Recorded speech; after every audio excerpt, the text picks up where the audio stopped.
Ibu bapa, saudara-saudari, umat beriman yang terkasih dalam Kristus Sang Penebus. Dari Rumah Studi Wisma Sang Penebus Yogyakarta, kami sajikan untuk Anda renungan Hari Minggu Palma. Marilah membuka hati dan batin kita untuk mendengarkan sabda Tuhan. Dalam nama Bapa dan Putera dan Roh Kudus. Amin. Semoga Tuhan beserta kita sekarang dan selama-lamanya. Inilah Injil Tuhan kita Yesus Kristus menurut Matius. Dimuliakanlah Tuhan.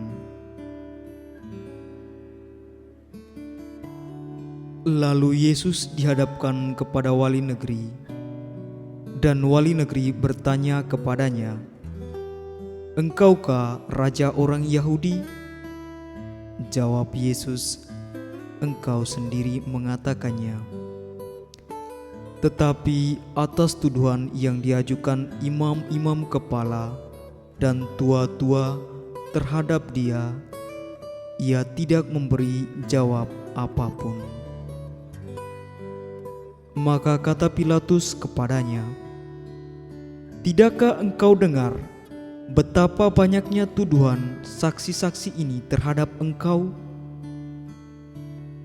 Tetapi ia tidak menjawab suatu kata pun, sehingga wali negeri itu sangat heran. Telah menjadi kebiasaan bagi wali negeri untuk membebaskan satu orang hukuman pada tiap-tiap hari raya atas pilihan orang banyak. Dan pada waktu itu ada dalam penjara seorang yang terkenal kejahatannya, yang bernama Yesus Barabas. Karena mereka sudah berkumpul di sana, Pilatus berkata kepada mereka, "Siapa yang kamu kehendaki kubebaskan bagimu? Yesus Barabas atau Yesus yang disebut Kristus?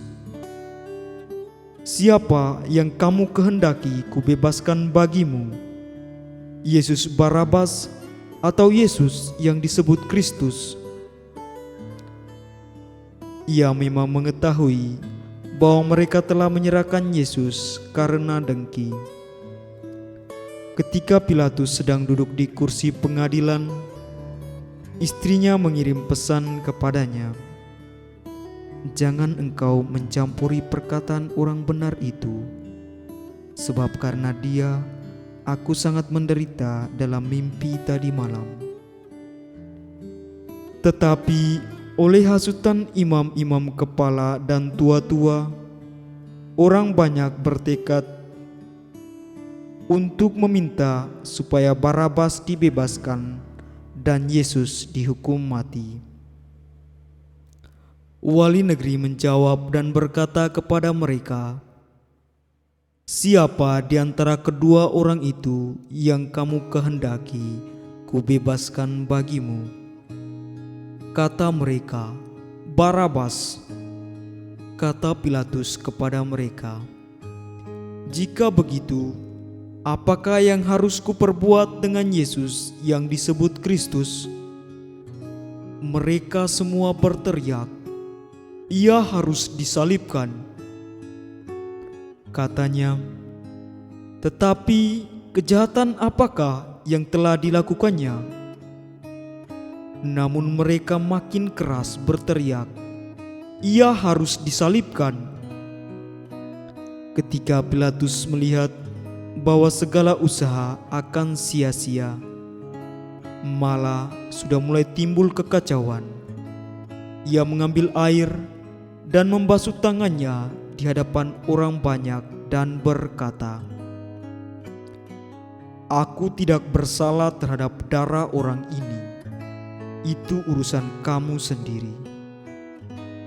Dan seluruh rakyat itu menjawab, "Biarlah darahnya ditanggungkan atas kami dan atas anak-anak kami."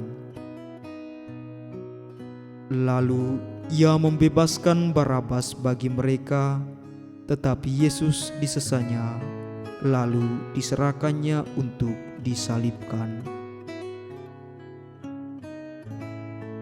Kemudian serdadu-serdadu wali negeri membawa Yesus ke gedung pengadilan, lalu memanggil seluruh pasukan berkumpul sekeliling Yesus. Mereka menanggalkan pakaiannya dan mengenakan jubah ungu kepadanya. Mereka menganyam sebuah mahkota duri dan menaruhnya di atas kepalanya, lalu memberikan dia sebatang bulu di tangan kanannya. Kemudian mereka berlutut di hadapannya dan mengolok-olok dia, katanya, "Salam, hai Raja orang Yahudi." Mereka meludahinya dan mengambil bulu itu dan memukulnya mereka meludahinya dan mengambil bulu itu dan memukulkannya kepadanya. Sesudah mengolok-olok dia, mereka menanggalkan jubah itu daripadanya dan mengenakan pula pakaiannya kepadanya. Kemudian mereka membawa dia keluar untuk disalibkan.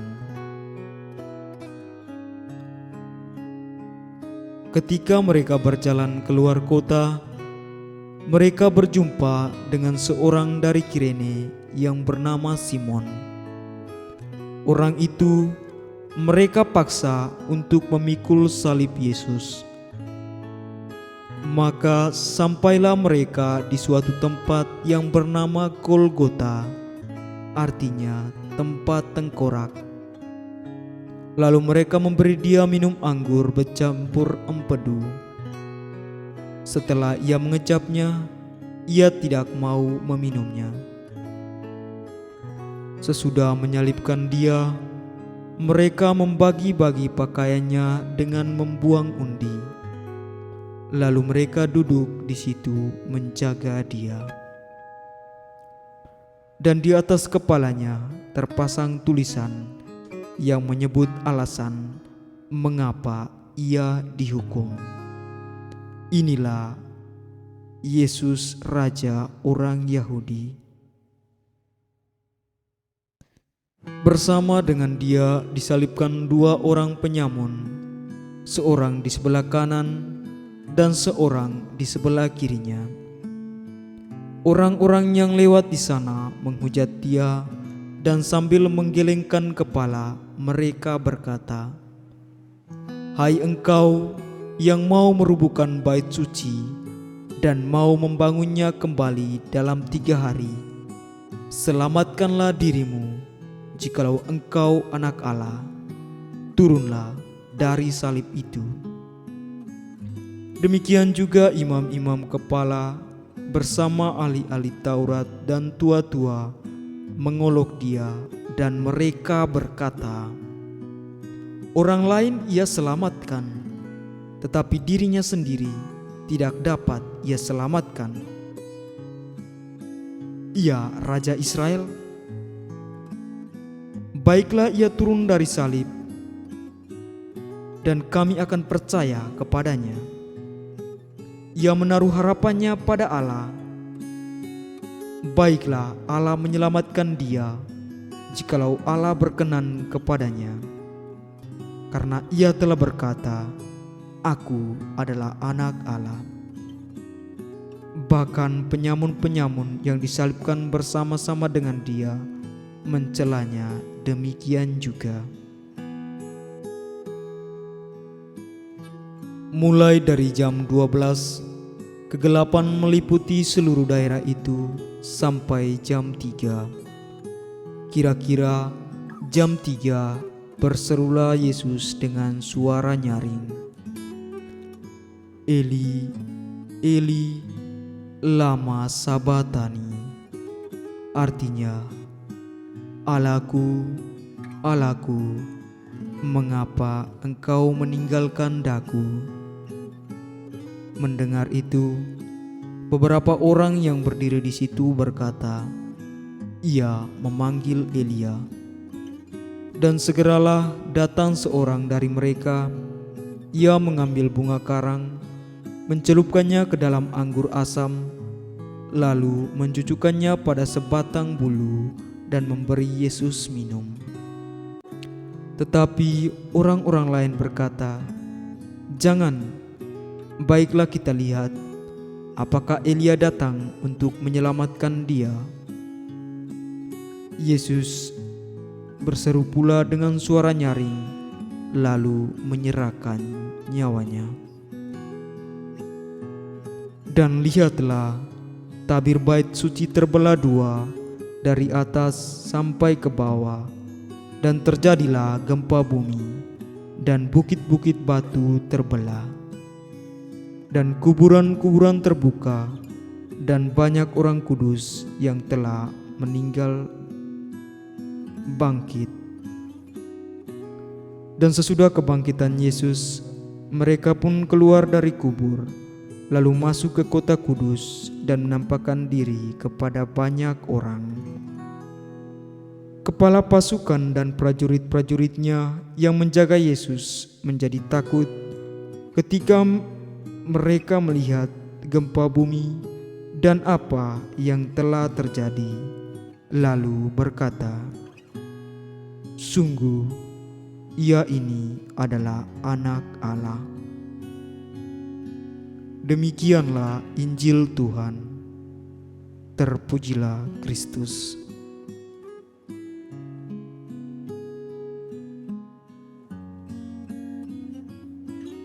Ibu bapa, saudara-saudari, umat beriman yang terkasih dalam Kristus Sang Penebus, saya teringat akan sebuah kisah teman saya saat ia telah menyelesaikan masa novisiat dan kembali berlibur kurang lebih 2 minggu di rumah. Dalam bayangannya, semua proses perjalanan hingga tiba di rumah berjalan seperti biasanya. Akan tetapi, yang terjadi malah lebih heboh dan mengundang banyak perhatian. Mengapa tidak? Orang tuanya bersama keluarga besar mengadakan penjemputan yang meriah dengan pawai dan arak-arakan layak seorang imam muda yang baru ditabiskan. Menariknya bahwa ia baru menyelesaikan masa novisiatnya. Arak-arakan itu tentunya mencuri perhatian, simpati, kegembiraan, kebanggaan, sekaligus keheranan banyak orang karena tidak mengetahui apa yang sedang terjadi. Arak-arakan itu ditutup dengan pesta penyambutan kembali anak mereka yang sudah berhasil selama 2 tahun menjalani proses postulat dan novisiat. Ibu bapa, saudara-saudari, umat beriman yang terkasih dalam Kristus Sang Penebus, kita umat Kristiani hari ini merayakan Hari Raya Daun atau Hari Minggu Palma. Selama 40 hari kita sudah berpuasa, berpantang, menyerahkan dan mendalami diri kita. Sekarang kita datang berkumpul bersama, menyaksikan arak-arakan meriah penyambutan kedatangan Yesus Sang Mesias, Anak Allah. Seperti cerita singkat tadi, kita diajak untuk membayangkan peristiwa kedatangan Yesus, bak seorang raja yang memasuki kota Yerusalem. Dalam peristiwa ini, pada posisi mana kita memahami kedatangan Yesus? Apakah kita simpati, gembira, bangga, senang, sedih, takut, atau heran karena tidak mengetahui apa yang terjadi? Ibu bapa, saudara-saudari, umat beriman yang terkasih dalam Kristus Sang Penebus, peristiwa Minggu Palma menjadi pintu memasuki Pekan Suci, untuk mengenang peristiwa wafat dan kebangkitan Yesus. Penginjil Matius dalam bacaan Injil sangat jelas menunjukkan kepada kita peristiwa wafat Yesus. Peristiwa ini digambarkan secara umum tentang pengalaman atau peristiwa yang akan terjadi dengan Yesus setelah ia memasuki kota Yerusalem. Penginjil Matius mau mengajak kita untuk mengalami peristiwa Palem atau Palma sebagai kesempatan untuk mempersiapkan diri dan meninggalkan semua kemewahan dan keagungan dalam waktu yang bersamaan. Yang ingin ditekankan adalah kesetiaan dan kepercayaan kepada kehendak Bapa. Dalam kehidupan kita hanya mau berhenti di rasa bahagia, aman, nyaman dengan semua kekayaan dan harta yang kita miliki. Terlebih lagi di atas penderitaan sesama kita. Kita terkadang terbuai akan pakaian-pakaian yang dibentangkan dan daun-daun yang dilambaikan di hadapan kita. Kita bahkan lupa akan rasa menghargai, mengasihi, dan menghormati sesama kita karena tertutup semua angan akan harta dan kenyamanan. Apalagi kepuasan kita adalah ketika mendapatkan semua yang tidak bisa orang lain miliki, kemudian memamerkannya. Hal inilah yang harus menjadi perhatian kita. Ibu bapa, saudara-saudari, umat beriman yang terkasih dalam Kristus Sang Penebus. Peristiwa Minggu Palma menjadi gerbang kita memasuki, merasakan, mendalami, dan mengenangkan wafat dan kebangkitan Kristus. Siapkanlah diri, ungkapkanlah kesungguhan hati untuk sama-sama berjalan bersama Yesus memasuki kota Yerusalem untuk menanggapi panggilan Bapa. Dan sebagai ungkapan kesetiaan dan kepercayaan kita sebagai anak-anak Bapa. Wafat Yesus akan membawa kita pada rasa kehilangan arah. Eli, Eli, mengapa engkau meninggalkan aku? Akan tetapi, kebangkitan Yesus membawa kita kepada kesatuan yang utuh dengan Bapa. Di rumah Bapakku ada banyak tempat tinggal, dan aku adalah pintu dan jalan kamu untuk sampai kepada Bapa. Semoga Tuhan menolong kita. Amin.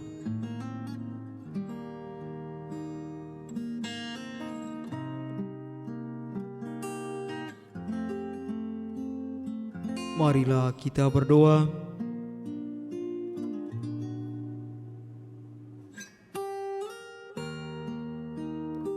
Marilah kita berdoa.